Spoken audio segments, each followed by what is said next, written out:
Las ratas de las paredes, de Howard Philip Lovecraft. El 16 de julio de 1923 me mudé a Exham Priory en cuanto el último obrero acabó su trabajo. La restauración había sido una empresa de envergadura, porque quedaba poca cosa del desmantelado edificio, salvo su cáscara ruinosa.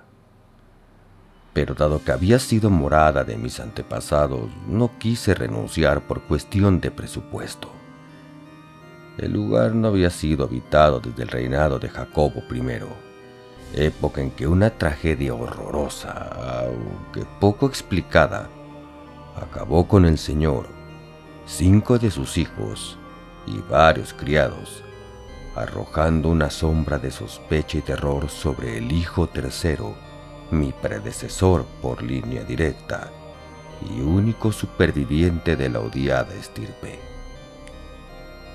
Con este único heredero denunciado como homicida, la propiedad revirtió a la corona, puesto que el acusado no hizo intento de exculparse ni de recuperar la propiedad.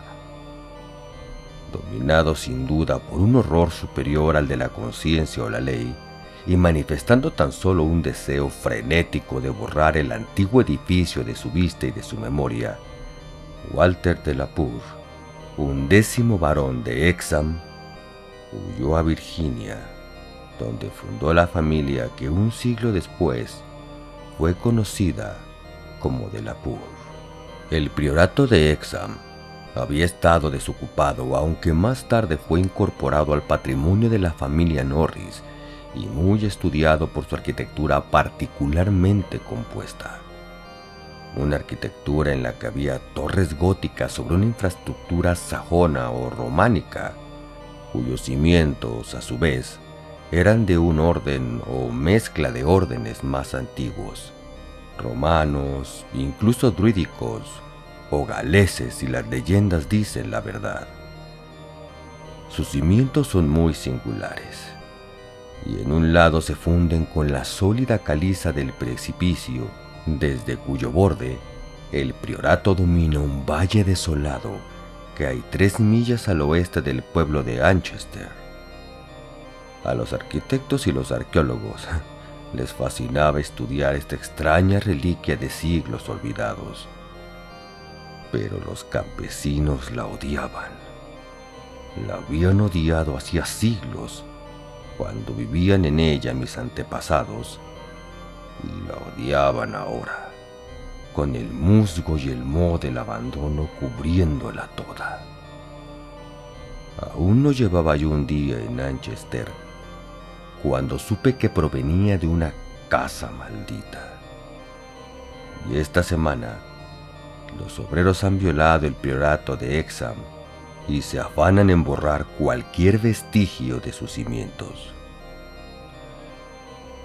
Siempre he sabido la estricta estadística de mi ascendencia, así como que mi primer antepasado americano llegó a las colonias envuelto en una extraña bruma.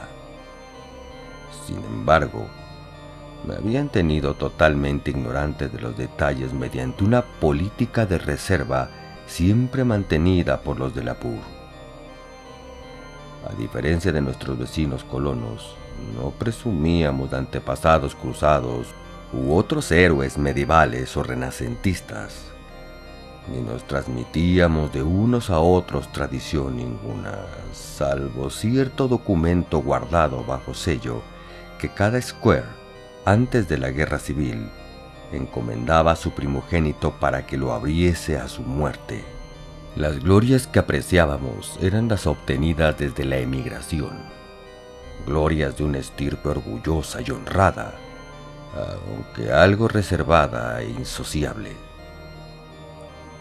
Durante la guerra perdimos nuestra fortuna, y el incendio de Carfax, nuestro hogar a orillas del James, cambió totalmente nuestra existencia. En ese ataque incendiario pereció mi abuelo, de edad avanzada, y con él se perdió el sobre sellado que nos ataba al pasado. Hoy recuerdo ese incendio tal como lo presencié a los 7 años, con los soldados federales gritando, las mujeres chillando y los negros aullando y rezando.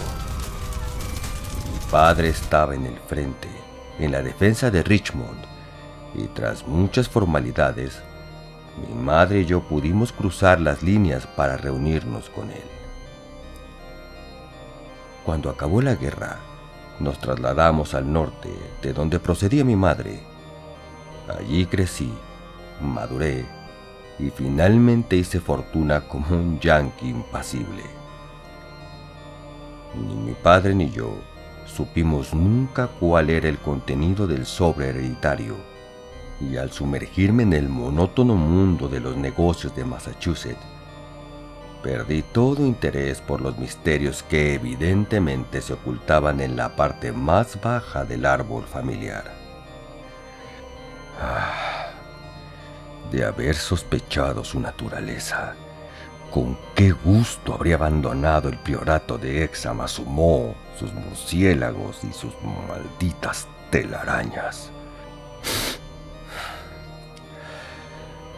Mi padre murió en 1904, aunque sin dejarnos ningún mensaje ni a mí ni a mi único hijo Alfred, de 10 años y sin madre.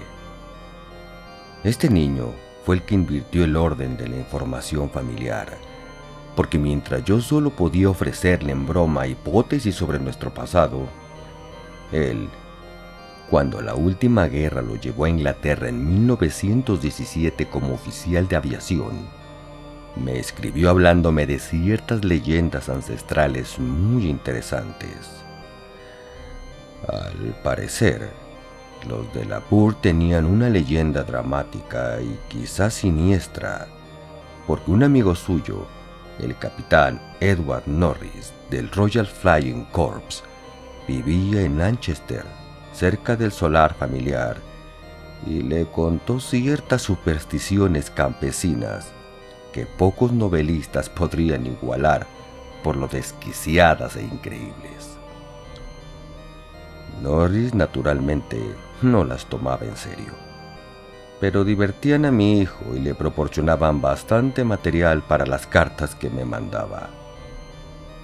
Estas leyendas hicieron finalmente que me interesase por mi herencia transatlántica y me decidieron a comprar y restaurar la casa familiar que Norris mostró a Alfred en su pintoresco abandono, y le ofreció una cantidad sorprendentemente razonable, dado que su tío era el actual propietario.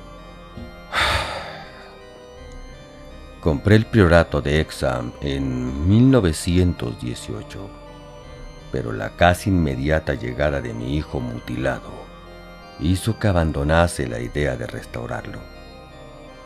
Durante los 2 años que vivió, no pensé en otra cosa que en cuidarle, dejando incluso la dirección de mi empresa en manos de mi socio.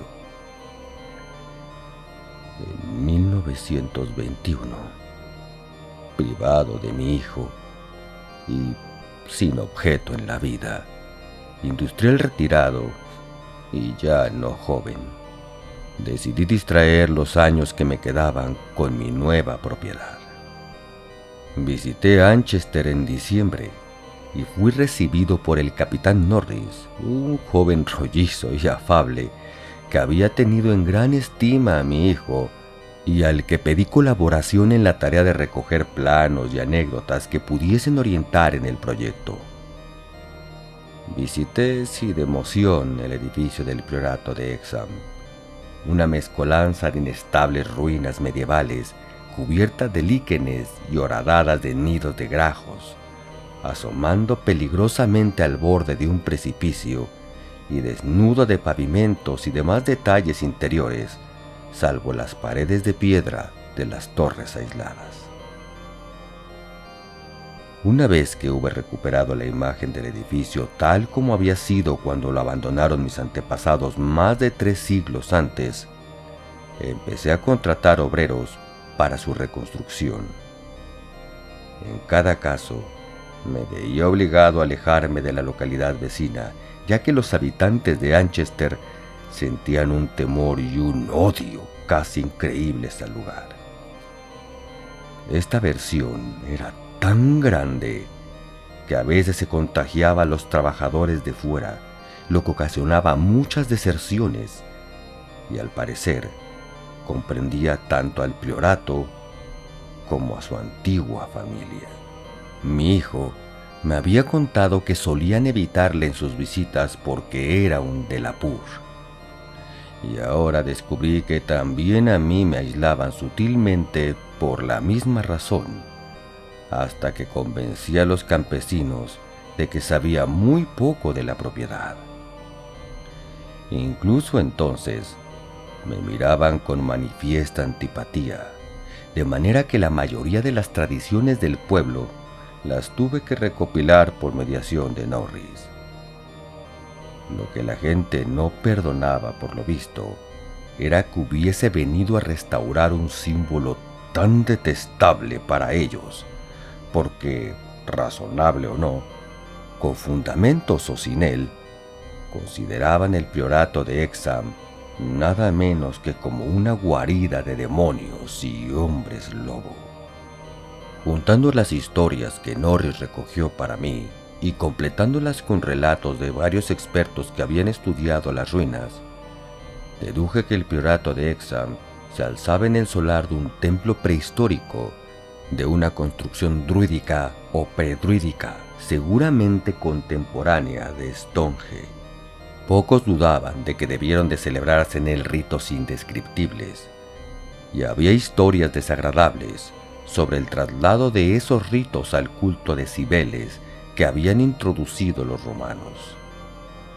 Aún eran visibles algunas inscripciones en el sótano inferior en las que se leía de manera inequívoca las letras como Dir, Ops, Magna, Mat, y signo de la Magna Mater, cuyo culto oscuro les fue prohibido en vano a los ciudadanos romanos.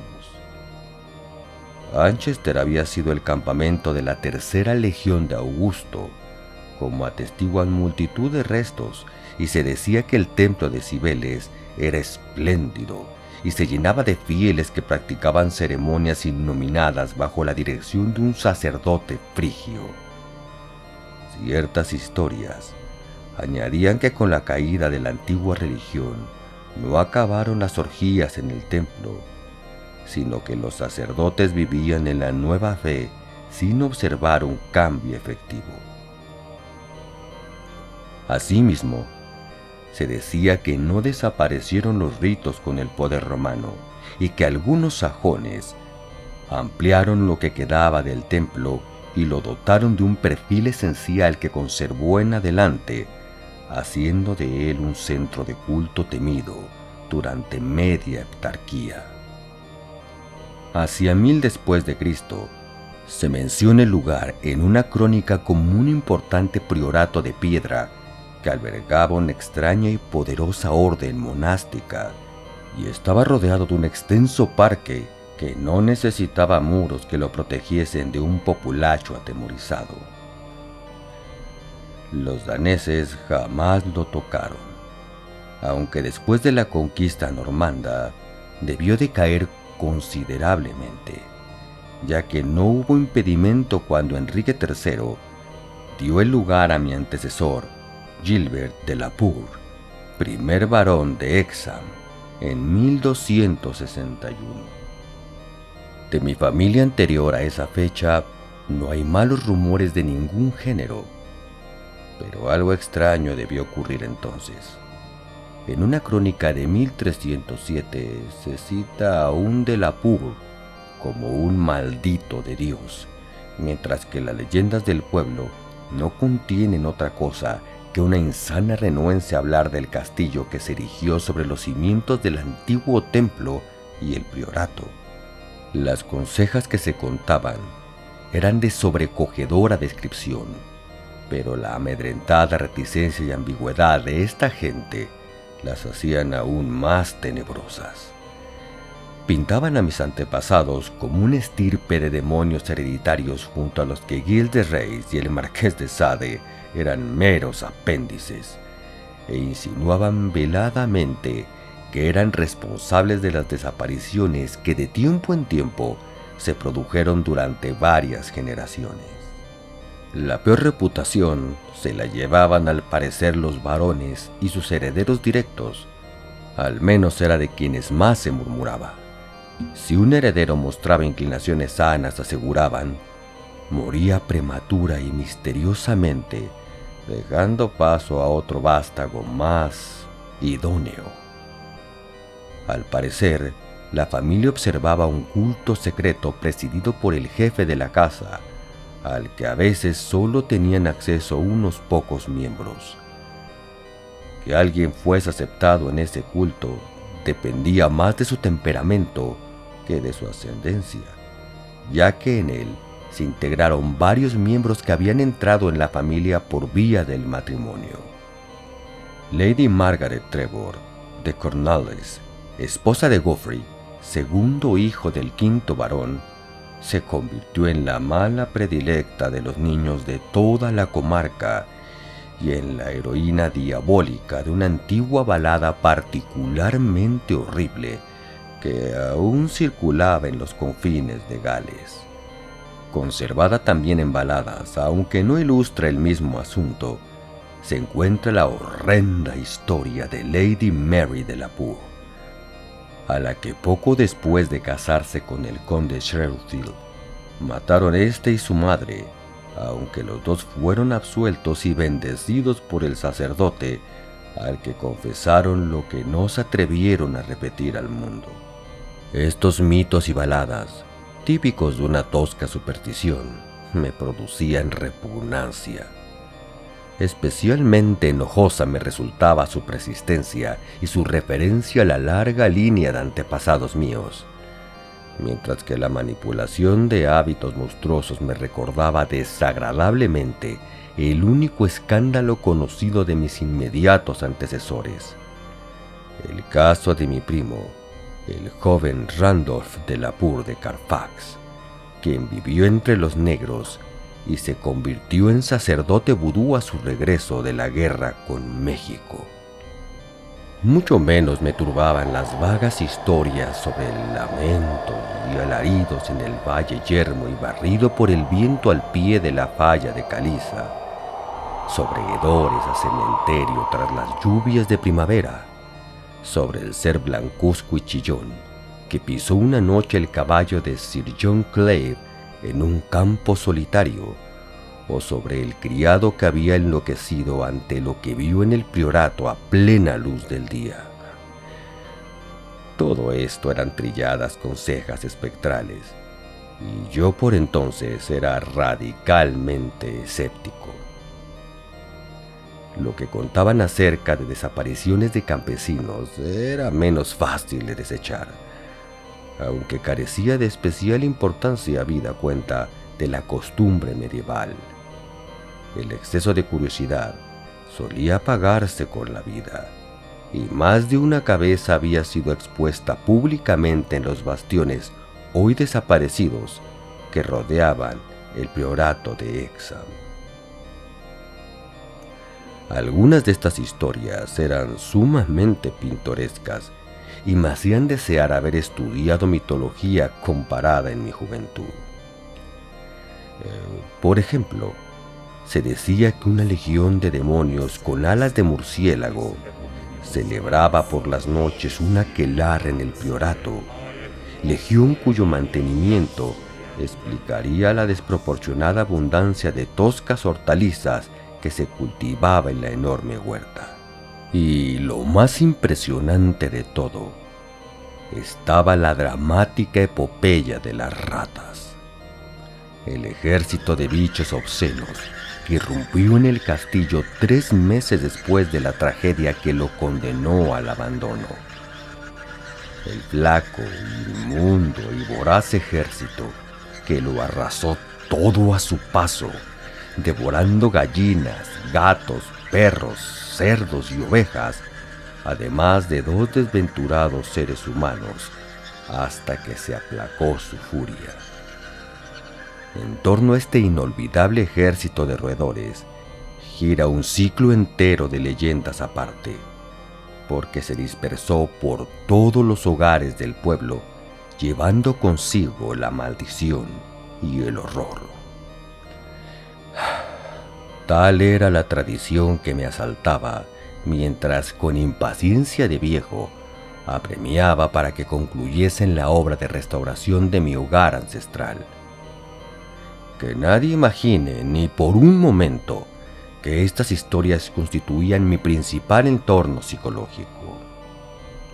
Por lo demás, era constantemente elogiado y animado por el capitán Norris y los arqueólogos que me rodeaban y asesoraban. Cuando terminaron las obras, más de 2 años después de su inicio, contemplé las grandes habitaciones, las paredes enmaderadas, los techos abovedados, las ventanas con parteluz y las amplias escalinatas con un orgullo que compensaba sobradamente el coste astronómico de la restauración. Los elementos medievales estaban hábilmente reproducidos y las partes nuevas se amalgamaban perfectamente con los muros y cimientos originales. La mansión de mis mayores estaba completa y deseé fervientemente redimir por fin la fama local del linaje que acababa en mí. Residiría aquí de manera permanente y probaría que un de la Pur, porque había vuelto a adoptar la grafía original del apellido, no tenía por qué ser un malvado. Mis comodidades se hallaban incrementadas, quizá por el hecho de que aunque el priorato de Hexham era de concepción medieval, su interior era en realidad enteramente nuevo y estaba exento tanto de antiguos bichos como de viejos fantasmas. Como digo, me mudé el 16 de julio de 1923. La servidumbre la formaban 7 criados y 9 gatos, especie esta última por la que siento un cariño particular. El gato más viejo, Niggerman, tenía 7 años y había venido conmigo desde mi casa de Bolton, Massachusetts. A los otros los había ido acogiendo en casa de la familia del capitán Norris mientras llevaban a cabo la restauración del priorato. Durante 5 días, nuestra rutina transcurrió con la mayor placidez, en la que yo me pasaba casi todo el tiempo ordenando datos de la antigua familia. A la sazón, había conseguido versiones muy detalladas de la tragedia final y huida de Walter de la Pur, lo que imaginé que constituiría el contenido del documento hereditario perdido en el incendio de Carfax.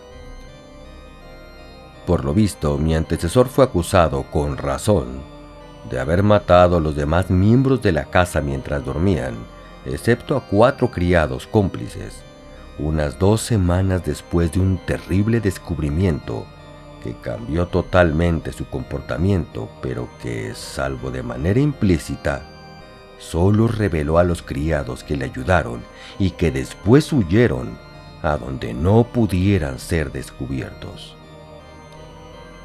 Esta matanza deliberada del padre, 3 hermanos y 2 hermanas, fue mirada con comprensión por los lugareños y tratada con tal lenidad por la ley, que su autor escapó a Virginia sin oprobio, sin daño y sin ocultamiento. El sentir general era que había purgado la comarca de una maldición inmemorial. No se me ocurría qué descubrimiento pudo impulsarle a una acción tan terrible. Sin duda, Walter de la Pur conocía desde hacía años las historias siniestras que se contaban de su familia, por lo que no parecía verosímil que este material infligiera ningún golpe inesperado. ¿Acaso había presenciado algún rito espantoso o había tropezado con algún símbolo horrible y revelador en el priorato o sus alrededores. En Inglaterra se le tuvo por un joven tímido y amable. En Virginia parecía no tanto duro o cruel como acosado y receloso. De él decía el diario de otro caballero aventurero, Francis Harley de Bellevue, que era un hombre de sin par delicadeza, justicia y honor. El 22 de junio ocurrió el primer incidente que, aunque parecía de poca importancia en el momento, relacionado con sucesos posteriores, adquiere una significación preternatural. Fue algo tan simple que casi no le hice caso y probablemente habría pasado inadvertido, porque estando como estaba en un edificio prácticamente nuevo y flamante, salvo los muros y rodeado de una servidumbre formal y con sentido común, habría sido absurdo abrigar ningún temor a pesar del emplazamiento. Lo que después recordé es solo esto: que mi viejo gato negro, cuyo humor conocía de sobra, estaba alerta y expectante de una manera que chocaba totalmente con su comportamiento habitual. Andaba de habitación en habitación, desosegado y nervioso, olfateando constantemente las paredes que formaban parte de la estructura gótica. Sé que suena atópico, como el inevitable perro del cuento de fantasmas que gruñe antes de que su amo vea la figura ensabanada. Pero por coherencia, no puedo callarlo. Al día siguiente, un criado se quejó de que los gatos andaban inquietos por toda la casa. Vino a mi estudio una pieza suntuosa de la segunda planta del ala poniente, con arcos de crucería enmaderada en roble oscuro y con triple ventanal gótico que asomaba al precipicio calizo y el valle desolado. Y mientras me hablaba, observé la figura negra de Niggerman recorriendo sigilosamente la pared oeste y arañando los entrepaños nuevos que cubrían la piedra antigua. Le dije al hombre que seguramente la albañilería despedía algún olor o emanación especial que el olfato humano no captaba, pero que los delicados órganos de los gatos percibían incluso a través del enmaderado reciente. Estaba convencido de que era así, y cuando el hombre sugirió la posibilidad de que hubiera ratones o ratas, le comenté que hacía 300 años que allí no había ratas y que difícilmente podría haber ratones de campo en estos muros altos donde jamás se había visto alguno. Esa tarde fui a ver al capitán Norris, quien me aseguró que era totalmente inverosímil que los ratones infestaran el priorato de manera tan insólita y repentina. Esa noche, al despedir como de costumbre a mi ayuda de cámara, me retiré al aposento de la torre poniente que había escogido como dormitorio, al que se llegaba desde el estudio por una escalera de piedra y una breve galería, la primera parcialmente antigua y la segunda enteramente restaurada. Este aposento era circular, muy alto, y sus paredes no habían sido enmaderadas, sino que estaban cubiertas con tapices que yo personalmente había escogido en Londres. Tras comprobar que Niggerman estaba conmigo, cerré la pesada puerta gótica y me acomodé junto a la luz de una lámpara eléctrica que imitaba hábilmente un candelabro. Finalmente, apagué la luz y me metí en la cama tallada de condosel, con el venerable gato en su sitio de siempre, a mis pies. No corrí las cortinas, sino que me quedé mirando a través de la estrecha ventana norte que tenía frente a mí. Había un atisbo de aurora en el cielo que silueteaba gratamente la delicada tracería de la ventana. En algún momento debí quedarme dormido, porque recuerdo la clara sensación de dejar extraños sueños cuando el gato saltó de repente de su plácida postura. Le vi a la débil claridad del alba, con la cabeza avanzada, las patas delanteras sobre mis tobillos y las traseras estiradas hacia atrás. Miraba atentamente un punto de la pared, algo al oeste de la ventana, punto en el que mis ojos no veían nada en particular, pero hacia el que ahora dirigí toda mi atención. Y al fijarme, me di cuenta de que Niggermann no se había alertado sin motivo. No sé si el tapiz se movía efectivamente o no. Creo que sí, muy ligeramente. Pero lo que puedo jurar es que detrás se oyó un rumor furtivo, apagado, como de ratas o ratones escabulléndose. Un momento después, el gato había saltado decididamente a la tapicería que hacía de pantalla, derribando al suelo con su peso el paño correspondiente y dejando al descubierto un antiguo y húmedo muro de piedra, parchado aquí y allá por los albañiles, pero sin rastro de roedores. Niggermann corría de un lado al otro al pie de esa pared, arañando el tapiz caído y tratando a veces de meter la zarpa entre la pared y el suelo de roble. No encontró nada y un rato después volvió cansado a su puesto a mis pies. Yo no me había movido, pero esa noche no me volví a dormir. Por la mañana, interrogué a los criados y ninguno había notado nada raro, salvo la cocinera, que recordó el comportamiento de un gato que dormía en el alféizar de su ventana. Este gato había maullado por la noche, no sabía qué hora, despertándola a tiempo de verlo saltar disparado hacia la puerta abierta y desaparecer escaleras abajo. Dormité hasta mediodía y por la tarde hice otra visita al capitán Norris, quien se mostró sumamente interesado en lo que le conté. Estos raros incidentes, pequeños pero de lo más curioso, atraían su sentido de lo pintoresco y le recordaron varias historias fantasmales de la tradición local. Estábamos sinceramente confusos con la presencia de las ratas, y Norris me prestó unos cuantos cepos y venenos que al volver mandé a los criados que colocaran en lugares estratégicos. Me retiré temprano, dado que me caía de sueño, pero me atormentaron las más horribles pesadillas. Miraba desde una altura inmensa una gruta asombrosa, con inmundicia hasta las rodillas, donde un porquero demoníaco de barba blanca guiaba con su bastón una manada de animales fungosos y flácidos, cuyo aspecto me llenaba de indecible aversión.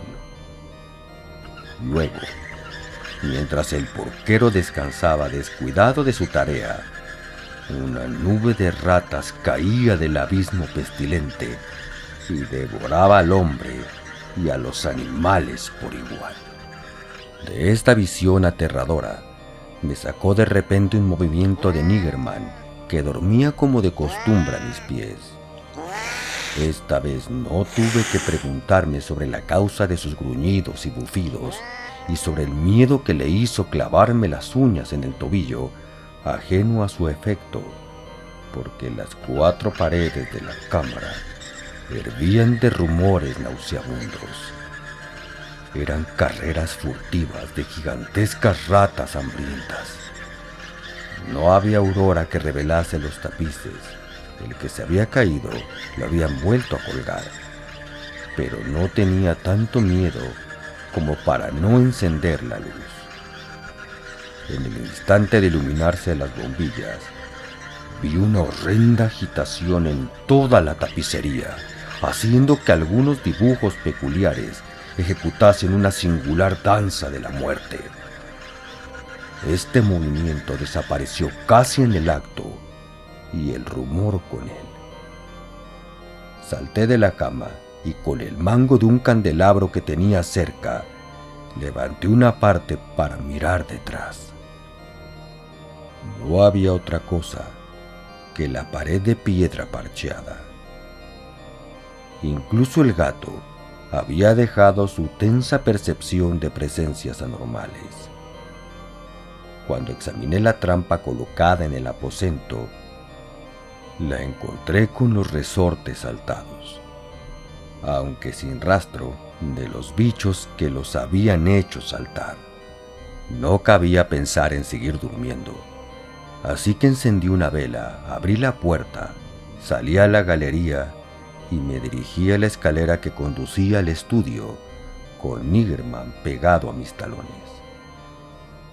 Antes de llegar a los escalones de piedra, no obstante, el gato salió disparado delante de mí y echó a correr hacia abajo. Mientras le seguía, oí de repente ruidos en la gran habitación, ruidos de naturaleza inconfundible. El enmaderado de las paredes hervía de ratas que corrían y chocaban, en tanto Niggerman se lanzaba de un lado a otro con la furia de un cazador frustrado. Al llegar, encendí la luz, que esta vez no sofocó los ruidos.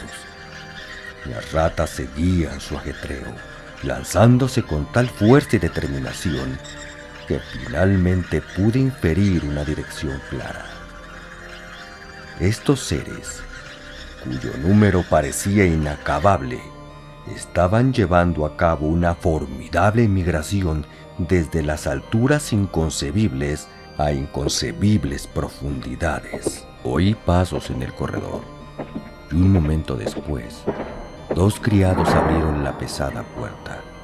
Estaban registrando la casa, buscando la fuente desconocida del tumulto que había hecho que los gatos empezaran a bufar de terror, bajaran lanzados varios tramos de escalera y se quedaran maullando agazapados ante la puerta cerrada del segundo sótano.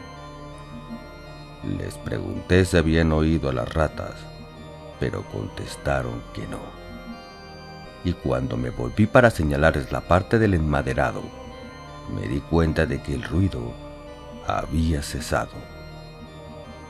Bajé con los dos criados a la puerta del segundo sótano, pero me encontré con que los gatos se habían dispersado.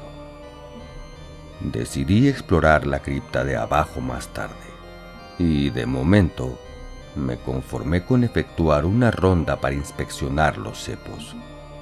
Estaban todos disparados, aunque sin atrapar nada. Contento de que nadie hubiera oído a las ratas salvo los felinos y yo, me quedé en el estudio hasta la madrugada pensando mucho y recordando cada retazo de leyenda que yo mismo había desenterrado referente al edificio donde vivía. Dormí un poco antes del mediodía, recostado en una cómoda butaca de la biblioteca que mi proyecto de mobiliario medieval no había logrado desterrar.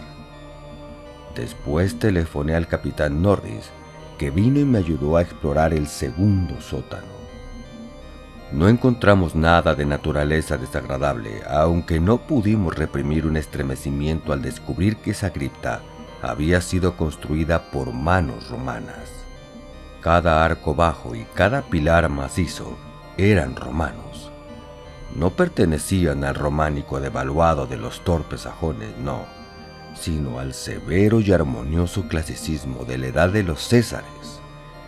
En efecto, los muros abundaban en inscripciones conocidas de los arqueólogos que habían explorado repetidamente el lugar, tales como Pigetae, Promp, Temp, Dona y L. Praec, Ves, Pontifici, Atis. La referencia a Atis me produjo un escalofrío, porque había leído a Catulo y sabía algo sobre los ritos espantosos del dios oriental, cuyo culto estaba tan amalgamado con el de Cibeles. A la luz de nuestras linternas, Tratamos Norris y yo de descifrar los singulares y casi borrados trazos de ciertos bloques de piedra irregularmente rectangulares, tenidos como altares por lo general, pero no sacamos nada en claro. Recordábamos que a un dibujo, una especie de sol con rayos, le atribuían los estudiosos un origen no romano, lo que sugería que los sacerdotes romanos se habían limitado a aprovechar estos altares de época anterior, quizá de un templo aborigen erigido en este mismo emplazamiento. En la parte superior de uno de dichos bloques había manchas marrones que me hicieron pensar. El más grande, en el centro de la estancia, mostraba rastros en su cara superior que tenían que ver con el fuego. Probablemente cremación de ofrendas. Eso es lo que vimos en la cripta ante cuya puerta estuvieron maullando los gatos y donde Norris y yo decidimos ahora pasar la noche. Los criados nos bajaron 2 canapés.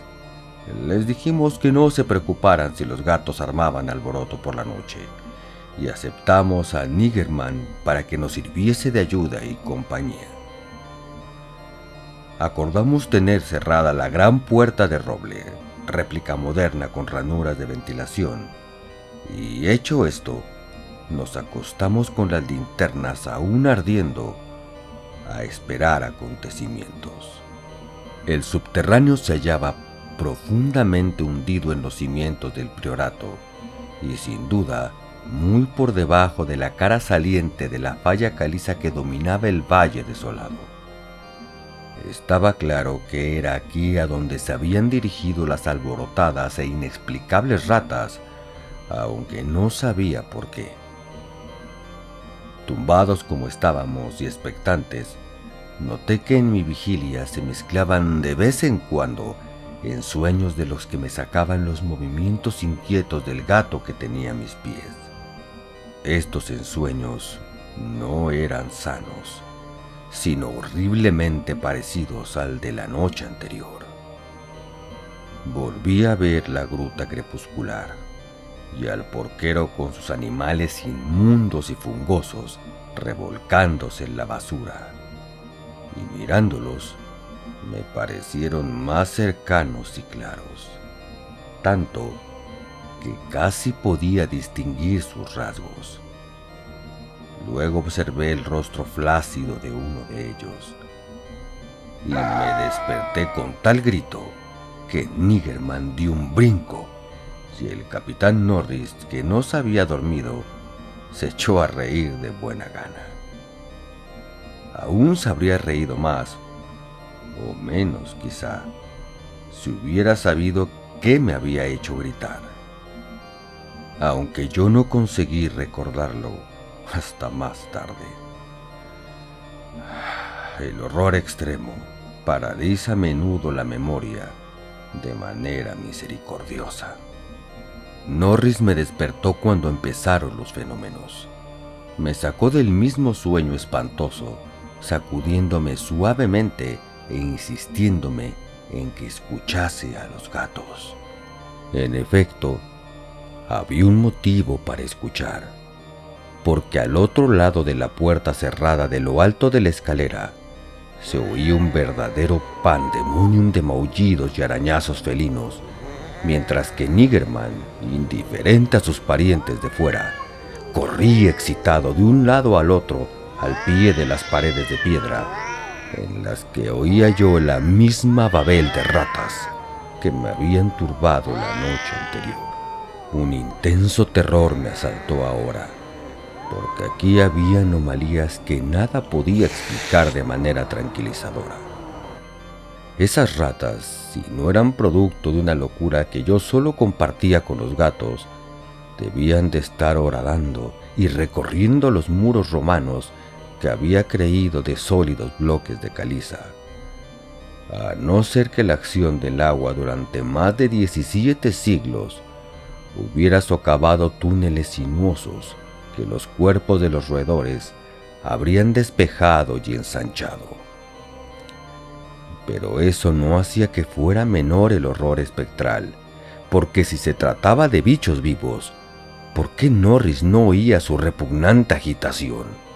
¿Por qué me insistía en que observase a Niggerman y escuchase a los gatos de afuera? ¿Y por qué hacía conjeturas disparatadas sobre lo que los excitaba? Cuando había conseguido decirle lo más razonadamente que pude qué creía oír, me llegó el último rumor de carreras que descendían más abajo de estos sótanos inferiores, de manera que parecía que la falla estaba completamente horadada por las ratas exploradoras. Norris no se mostró tan escéptico como yo había supuesto, sino que se quedó muy preocupado. Me hizo notar que los gatos de la puerta se habían calmado como si hubiesen dado por perdidas a las ratas, mientras que Niggerman le acometía un acceso de renovado desasosiego y arañaba frenéticamente junto al pie del gran altar de piedra del centro de la sala, que estaba más cerca del canapé de Norris que del mío. Mi temor a lo desconocido, al llegar a este punto, era grande. Había ocurrido algo asombroso y veía que el capitán Norris, más joven, más fuerte y probablemente más pragmático que yo, estaba asimismo impresionado. Quizá porque conocía de toda la vida la leyenda local. Por ahora, no podíamos hacer otra cosa que observar cómo el viejo gato negro arañaba cada vez con menos fervor en la base del altar. Alzaba de vez en cuando los ojos y maullaba de manera persuasiva, como solía hacer cuando quería que le hiciese un favor. Norris acercó ahora una linterna al altar y examinó el sitio donde arañaba Niggerman. Se arrodilló cautamente y rascó los líquenes seculares que unían el bloque prerromano al suelo teselado. No encontró nada e iba a abandonar sus esfuerzos cuando observé un detalle trivial que me produjo un estremecimiento, aunque no significaba más que lo que yo ya había imaginado. Se lo comenté y nos quedamos los dos mirando esa casi imperceptible manifestación con la fascinada fijeza del que hace y reconoce un descubrimiento. Era solo que la llama de la linterna que estaba en el suelo junto al altar temblaba levísimamente, pero de manera innegable, debido a una corriente de aire que antes no recibía y que procedía, sin duda, de la ranura entre el piso y el altar donde Norris había rascado los líquenes. Pasamos el resto de la noche en el estudio iluminado, deliberando nerviosos sobre qué hacer.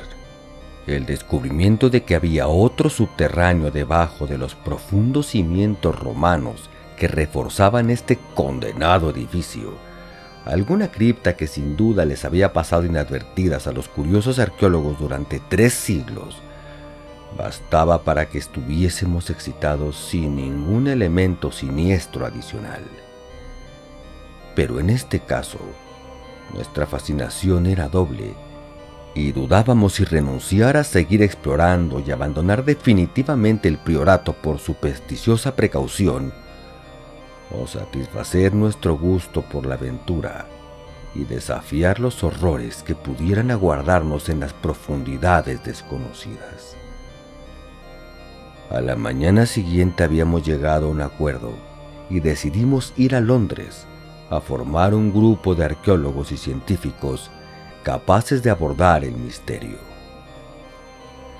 Hay que decir que antes de abandonar el segundo sótano, intentamos en vano mover el altar central, que ahora reconocíamos como el acceso a un nuevo abismo de innominado pavor. Hombres más sabios que nosotros averiguarían qué secretos guardaba esa entrada. Durante muchos días en Londres, el capitán Norris y yo expusimos nuestras experiencias hipótesis y anécdotas legendarias a 5 autoridades, todas ellas hombres en quienes se podía confiar que respetasen cualquier secreto familiar que las exploraciones sacaran a la luz. A la mayoría los encontramos poco inclinados a tomarlo a broma, sino que se mostraron muy interesados y sinceramente comprensivos. No hace falta nombrarlos a todos, aunque sí puedo decir que entre ellos estaba Sir William Brinton, cuyas excavaciones en el Trout causaron sensación en casi todo el mundo en sus tiempos.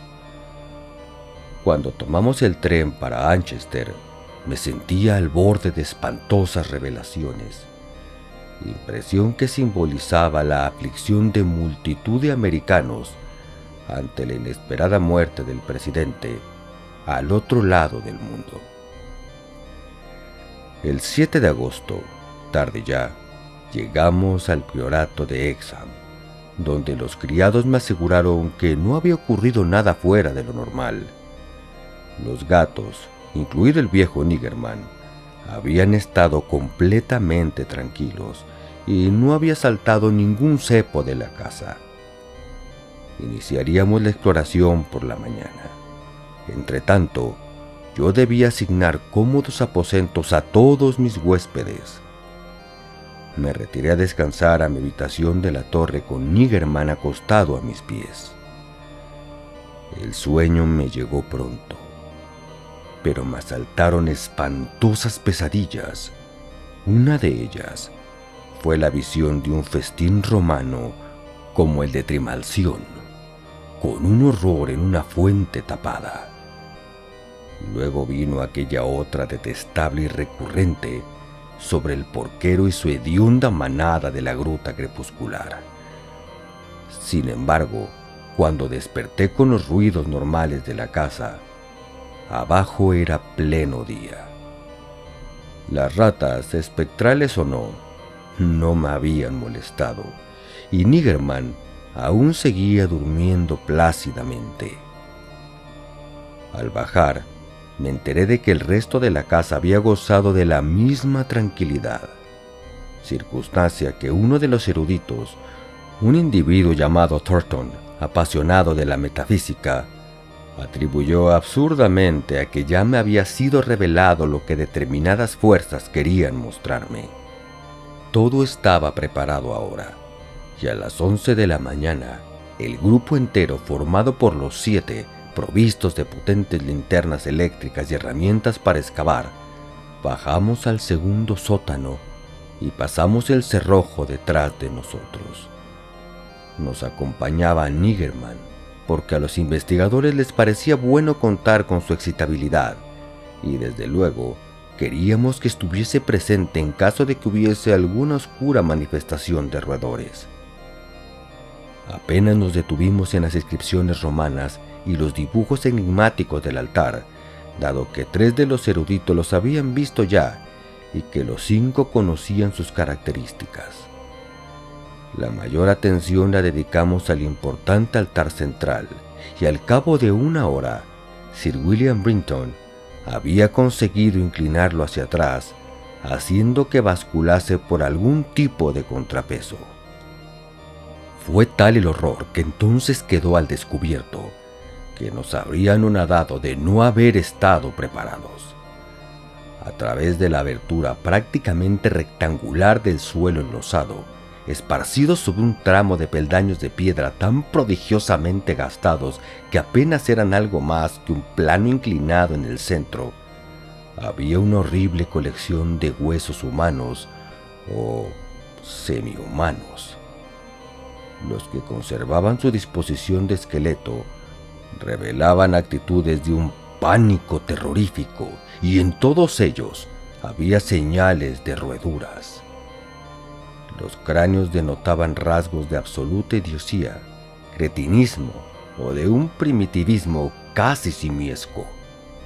Sobre estos escalones de espantosa suciedad descendía su techo abovedado formando un pasadizo, al parecer tallado a cincel en la roca sólida, por el que nos llegó una corriente de aire. Esta corriente no era una súbita y pestilente bocanada que saliese de una cripta cerrada, sino una brisa fría y limpia en cierto modo. No nos detuvimos mucho, sino que, temblando, empezamos a despejar el paso escaleras abajo. Fue entonces cuando Sir William, al examinar las paredes talladas, hizo la insólita observación de que el pasadizo, según la dirección de las incisiones del cincel, había sido tallado desde abajo.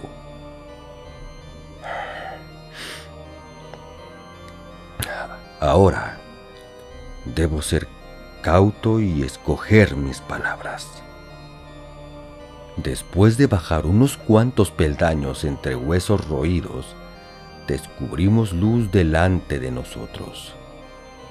No se trataba de ninguna fosforescencia brumosa, sino de una filtración de luz diurna que no podía deberse sino a alguna grieta desconocida del precipicio que dominaba el valle baldío. El hecho de que no hubieran sido descubiertas tales grietas desde el exterior no tenía nada de extraordinario, porque no solo el valle está totalmente deshabitado, sino que el precipicio es tan alto y sobresale de tal modo que solo un aeronauta podría examinar su cara con detalle. Unos peldaños más abajo, se nos cortó el aliento literalmente ante lo que vimos. Tan literalmente que Thornton, el parapsicólogo, se desmayó en brazos del que iba detrás. Norris, con su cara llena, completamente blanca y flácida, profirió un grito inarticulado. Por lo que a mí respecta, creo que abrí la boca o sisé y me cubrí los ojos. El hombre que marchaba detrás de mí, el único del grupo que era mayor que yo, graznó el consabido «Dios mío», con la voz más quebrada que he oído nunca. De 7 hombres cultos, solo Sir William Brinton conservó la calma, detalle que tenía más mérito en él, puesto que iba adelante y fue el primero en topar con la visión. Era una gruta crepuscular de una altura enorme que se extendía más allá de donde alcanzaba la vista. Un mundo subterráneo de misterio ilimitado y horrible sugerencia. Había edificios y otros restos arquitectónicos. De una sola mirada vi una misteriosa distribución de túmulos, un círculo salvaje de monolitos, unas ruinas romanas de cúpula baja, un edificio sajón enorme y macizo, y una primitiva construcción inglesa de madera. Pero todo empequeñecido por el macabro espectáculo que ofrecía el suelo en general. Alrededor de la escalera se extendía, yardas y más yardas, una alucinante confusión de huesos humanos, o al menos tan humanos como los de la escalera. Formaban como un mar espumoso, unos separados, otros total o parcialmente articulados como esqueletos, estos últimos invariablemente en posturas enloquecidamente frenéticas o rechazando alguna amenaza o agarrados a otras formas con propósitos caníbales. Cuando el Dr. Trask, el antropólogo, se agachó a reconocer los cráneos, halló una mezcla degradada que le desconcertó. La mayoría eran inferiores al hombre de Piltdown en la escala evolutiva, pero todos definitivamente humanos. Había muchos que eran de grado más elevado y muy pocos plena y sensiblemente desarrollados. Todos los huesos estaban roídos, sobre todo por ratas, pero otros por miembros de la manada semihumana. Mezclados con ellos había minúsculos huesos de rata, individuos caídos del ejército letal que puso fin a la antigua épica. Me asombra que siguiéramos con vida y en nuestro juicio ese día de horrendo descubrimiento.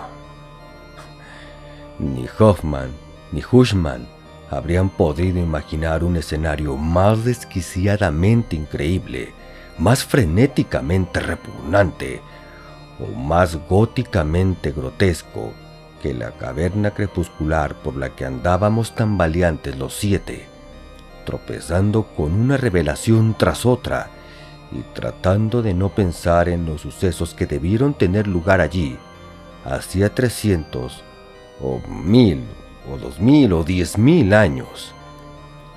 Era la antecámara del infierno, y el pobre Thornton se desmayó otra vez cuando Trask le dijo que algunos esqueletos debían de pertenecer a seres que habían retrocedido a cuadrúpedos durante las últimas 20 o más generaciones. El horror se acumuló al horror cuando empezamos a interpretar los restos arquitectónicos. Los seres cuadrúpedos, con sus ocasionales reclutamientos de la clase bípeda, habían estado estabulados en corrales de piedra de los que probablemente salieron en estampida en su último delirio de hambre o de terror a las ratas.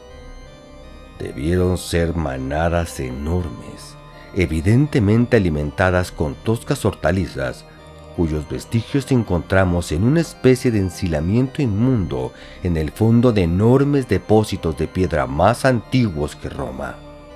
Ahora comprendí por qué mis antepasados habían cultivado aquellas huertas excesivas. Quiera el cielo que lo olvide. No hizo falta preguntar cuál era el destino de aquellas manadas. Sir William, con su linterna enfocada en las ruinas romanas, tradujo en voz alta el ritual más espantoso del que tengo noticia y habló de la dieta del culto antidiluviano que los sacerdotes de Cibeles descubrieron y añadieron a la suya propia. Norris, pese a estar acostumbrado a las trincheras, no fue capaz de caminar en línea recta cuando salió del edificio inglés. Lo ocupaban una carnicería y cocina, cosa que él había esperado.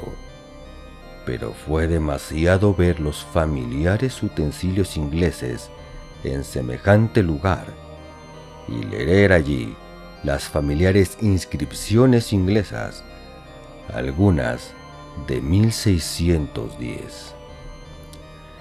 Yo no tuve valor para entrar en ese edificio, un edificio a cuyas actividades diabólicas puso fin la daga de mi antepasado, Walter de la Pur. Donde sí me atreví a entrar fue en el bajo edificio sajón, cuya puerta de roble se había caído y donde descubrí una terrible hilera de 10 celdas de piedra con rejas herrumbrosas. 3 tenían ocupantes, esqueletos con alto grado de evolución. En el índice de uno de ellos descubrí un sello con mis propias armas. Sir William encontró un sótano con celdas más antiguas debajo del santuario romano, pero estaban vacías. Más abajo había una cripta baja con cajas de huesos formalmente ordenados, algunas con terribles inscripciones paralelas talladas en latín, en griego y en lengua frigia.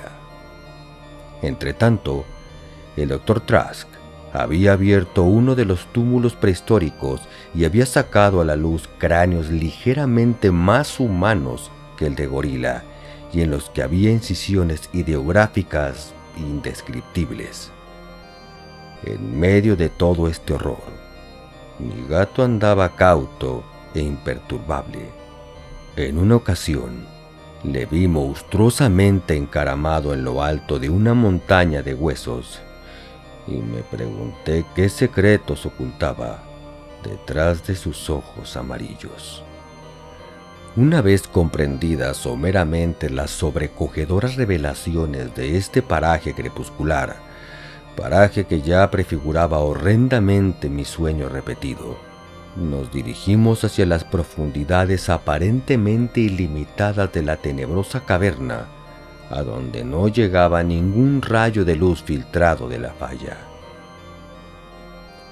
Jamás sabremos qué mundos estígeos se abrían más allá del pequeño trecho que recorrimos, porque se decidió que tales secretos no harían ningún bien a la humanidad.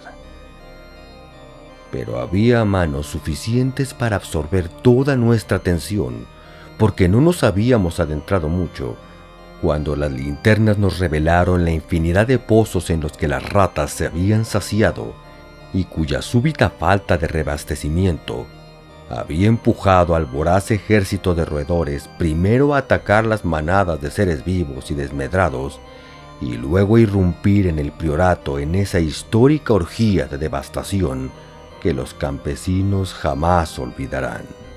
Dios mío, esos negros pozos de carroña, con montones de huesos limpios y roídos de cráneos abiertos. Esos depósitos de huesos pithecanthropoides, celtas, romanos e ingleses de incontables siglos impíos. Unos estaban llenos y nadie sabía qué profundidad podían tener. Otros eran insondables para nuestras linternas y los poblaban innominadas fantasías. ¿Qué era de las miserables ratas que caían en esas trampas?, pensé, en medio de la negrura de sus recorridos, en ese tártaro espantoso. Una de las veces me resbaló un pie en el borde de un horrible vacío y experimenté un instante de extático pavor. Debí de quedarme embargado largo tiempo porque no veía del grupo más que al rollizo capitán Norris. Luego surgió un ruido de aquella lejanía ilimitada y negra que me parecía conocer, y vi a mi viejo gato negro pasarme veloz, cual alado de dios egipcio, en dirección al abismo tremendo de lo desconocido. Pero no me quedé muy atrás, porque no tuve duda un segundo después. Eran las horribles carreras de las ratas diabólicas, siempre en busca de nuevos horrores y determinadas a seguir llevándome a esas cavernas sonrientes del centro de la tierra, donde Nyarlathotep, el dios loco sin rostro, aúlla ciegamente en la oscuridad al son de dos flautistas idiotas y amorfos. Se me apagó la linterna, pero seguí corriendo. Oía voces y aullidos y ecos, pero sobre todo ello se elevaban poco a poco las carreras impías, insidiosas cada vez más, como ascendería un cadáver hinchado y rígido en un río laginoso que discurre bajo innumerables puentes de ónice hacia un mar negro y corrompido. Algo chocó conmigo, algo blando y pesado. Sin duda eran ratas, el ejército viscoso y voraz que saciaba su hambre con muertos y vivos. ¿Por qué no se iban a comer las ratas a un Delapur, cuando un Delapur se alimentaba de seres prohibidos? La guerra había devorado a mi hijo. Malditos sean todos. Y los yanquis devoraron Carfaz con fuego y quemaron al antepasado de Lapur y el secreto. No, os lo aseguro, no soy ese demonio porquero de la gruta crepuscular. No era el rostro gordinflón de Edward Norris, el de aquel ser flácido y fungoso. ¿Quién dice que soy un Delapur? Él está vivo, en cambio mi hijo ha muerto. ¿Ha de tener un Norris las riendas de un Delapur? Es vudú, os lo aseguro. Esa serpiente manchada. Maldito seas, Thornton. Yo te enseñaré a desmayarte ante lo que hace mi familia. Sangra, bellaco. Yo te enseñaré a jadear. ¿Con qué me quieres dar trabajo? Magna Mater Atis, Dia Ad, Agadish Ad Odan, Agus Baducha Ort, Donas Dolar Ort, Agus Letas,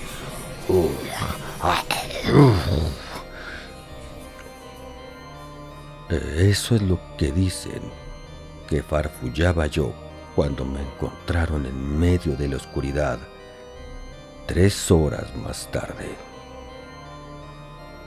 Me descubrieron agachado sobre el cuerpo medio devorado del capitán Norris, mientras mi gato, que había saltado sobre mí, me desgarraba el cuello. Ahora han volado el priorato de Exham. Se han llevado a Niggerman. Me han encerrado en esta habitación enrejada de Hanwell y murmuran con temor sobre mi herencia y mis experiencias. Thornton está en la habitación del lado, pero no me dejan hablar con él. Intentan echar tierra a la mayoría de los sucesos relacionados con el priorato.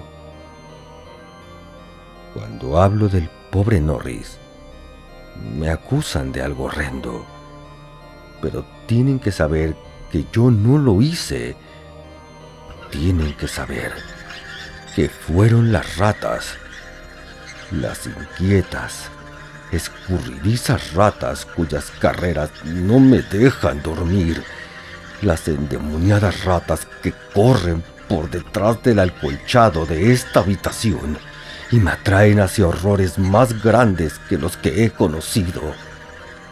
Las ratas que ellos no oyen, las ratas, las malditas ratas detrás de las paredes.